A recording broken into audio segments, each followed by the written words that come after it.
Yang pertama, saya mengucapkan terima kasih atas kehadiran Ibu Menteri, karena kita memang berharap Ibu Menteri dari rapat-rapat kami yang awal ini memang mengharapkan sekali Menteri itu hadir di tengah-tengah DPD RI.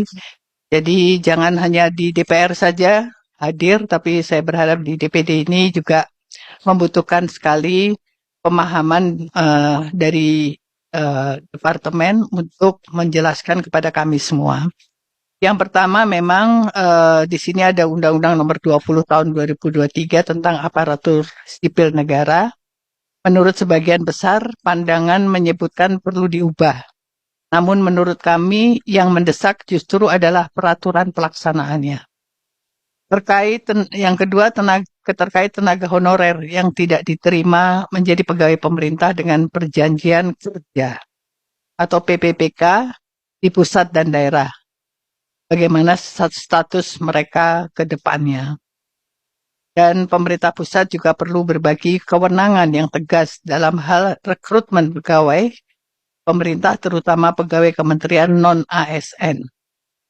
Dari pengangkatan pejabat dalam lingkup pemerintah daerah, sebaiknya dilimpahkan sepenuhnya kepada pemerintah daerah.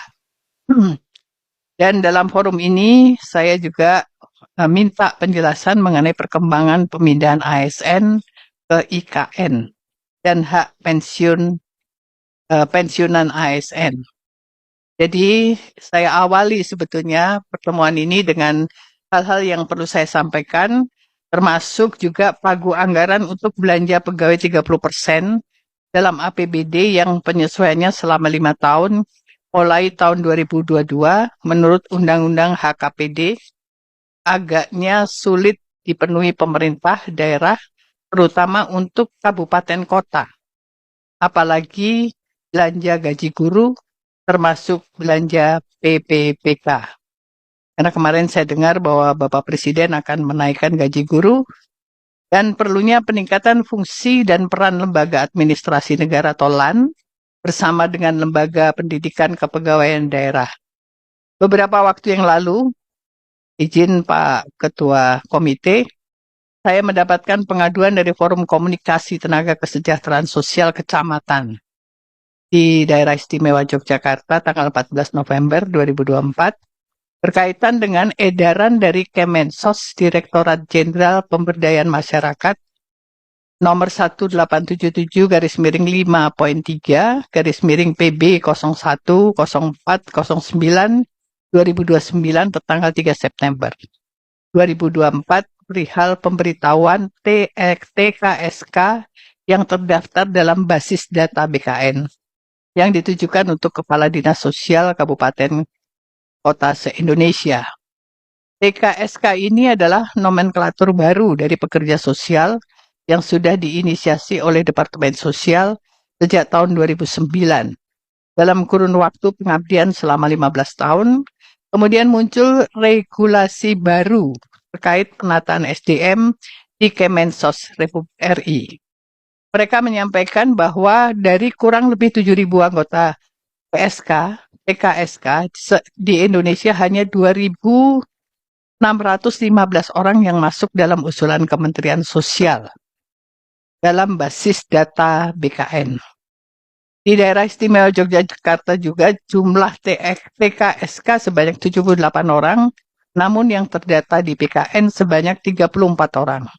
Sisanya sebanyak 44 orang belum terdata di BKN. Mereka berharap bisa memiliki kesempatan mengikuti seleksi PPPK pada periode tahun yang berakhir tanggal 31 Desember 2024.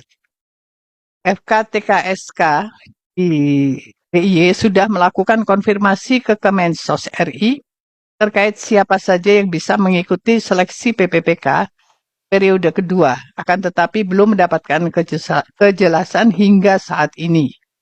Mungkin masih banyak lagi Ibu Menteri beserta jajaran yang perlu diperhatikan dan mungkin ini juga terjadi di provinsi-provinsi yang lain.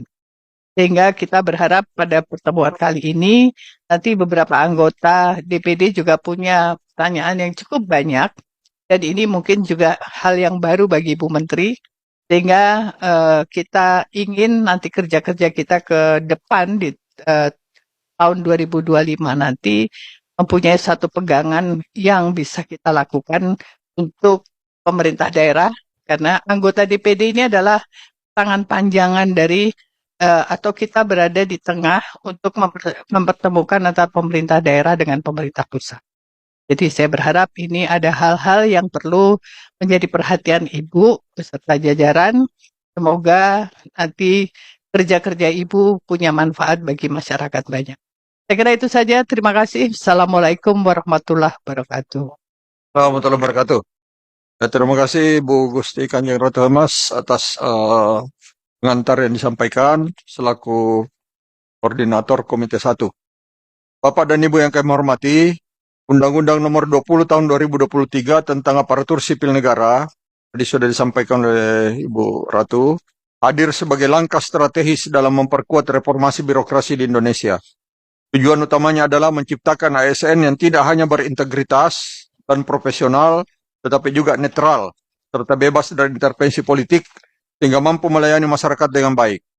Dalam konteks ini, Undang-Undang ASN menekankan pentingnya ASN untuk bersih dari praktek korupsi, kolusi, dan nepotisme, serta menjalankan perannya sebagai perekat persatuan dan kesatuan bangsa, sesuai dengan cita-cita yang terkandung dalam pembukaan Undang-Undang Dasar Negara Republik Indonesia tahun 1945. Pokok-pokok muatan dan Undang-Undang ASN terbaru ini memuat beberapa pokok pengaturan penting, seperti penguatan pengawasan sistem merit, penetapan kebutuhan pegawai negeri sipil, dan pegawai pemerintah dengan perjanjian kerja atau P3K, serta penataan tenaga honorer. Dalam hal kesejahteraan, pegawai ASN kini mendapatkan jaminan sosial yang mencakup jaminan kesehatan, kecelakaan kerja, kematian, pensiun, dan hari tua. Jaminan pensiun dan hari tua akan diberikan setelah pegawai menyelesaikan tugas dalam bekerja. Undang-undang ini juga menegaskan larangan bagi instansi pemerintah untuk mengangkat pegawai non-ASN yang bertujuan menjaga integritas dan profesionalisme ASN.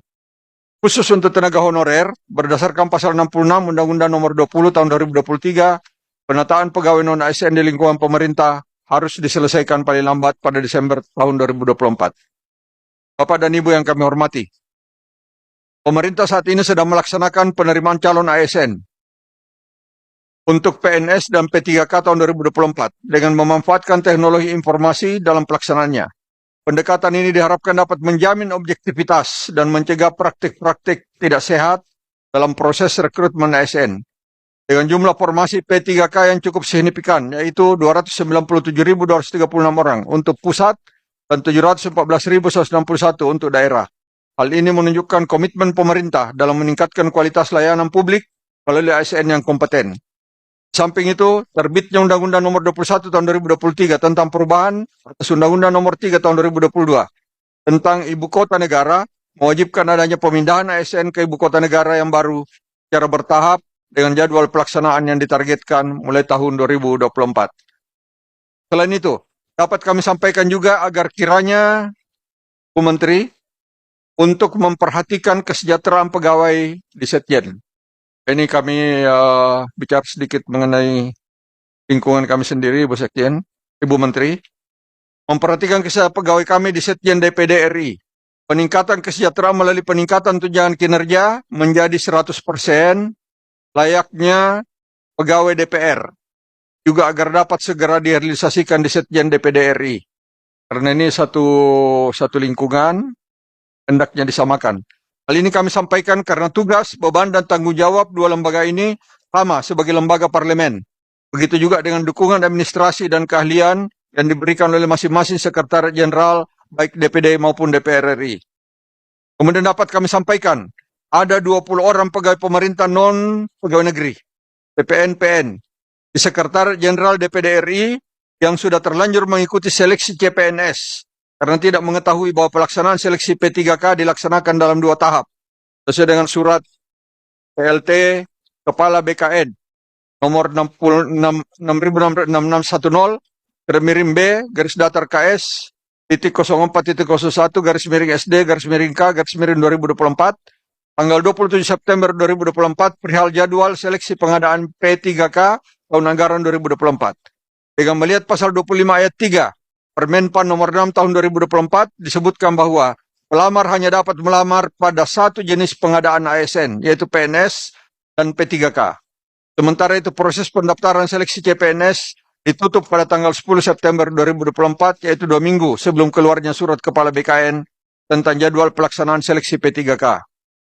Sehubungan dengan hal tersebut, agar kiranya Bu Menteri dapat memberikan diskresi bagi PPN-PN bagaimana disebut di atas untuk diikutkan dalam seleksi P3K tahap 2.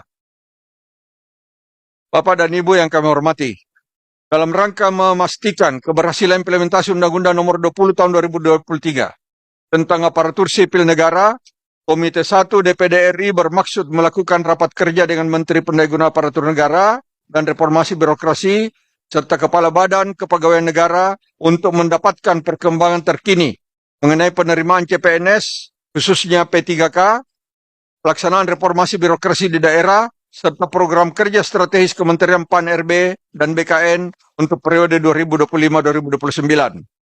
Melalui upaya ini, diharapkan seluruh kebijakan dan program dapat berjalan efektif demi tercapainya tujuan reformasi birokrasi yang lebih baik. Demikian pengantar dari kami. Selanjutnya kami persilakan yang pertama mungkin kepada Menpan RB. Nanti lanjutkan Kepala BKN untuk menyampaikan paparannya. Saya persilakan Ibu Menteri.